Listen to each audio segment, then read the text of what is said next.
ইরানের ঐতিহ্যবাহী চাহার শানবে সুরি আগুন উৎসব উদযাপনকালে কমপক্ষে ২১ জন নিহত এবং ৬,৪১৯ জন আহত হয়েছেন। বুধবার এসব হতাহতের ঘটনা ঘটে বলে জানিয়েছে দেশটির কর্তৃপক্ষ।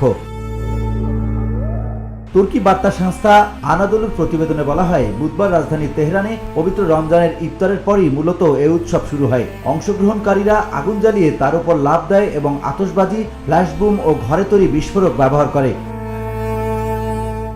যদিও তেহরান পুলিশ বিভাগ সতর্ক করে বলেছিল যে ড্রোন নজরদারির মাধ্যমে বিস্ফোরক ব্যবহারের উপর কড়া নজর রাখা হবে, তা সত্ত্বেও এ ধরনের ক্ষতিকর উপকরণের কারণে একাধিক প্রাণহানির ঘটনা ঘটে।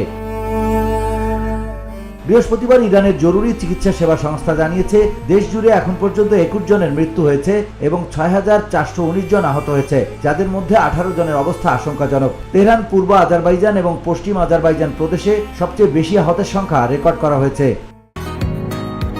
বসুন্ধরা, উত্তরা, বনশ্রী, কুড়িল ও বাড্ডা সহ রাজধানীর বিভিন্ন স্থানে অভিজাত ও অত্যাধুনিক মানের ফ্ল্যাট কেনার এক নির্ভরযোগ্য প্রতিষ্ঠান pleasant properties limited.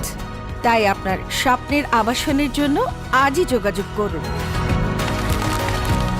Pleasant properties limited, where destiny matches eventually.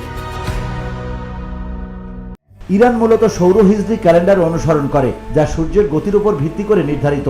এই ক্যালেন্ডার অনুযায়ী চাহার শানবে সুরি বসন্তের আগমনের প্রতীক হিসেবে নওরোজ উদযাপনের ঠিক আগের বুধবার রাতে পালিত হয়। VOD Bangla news desk.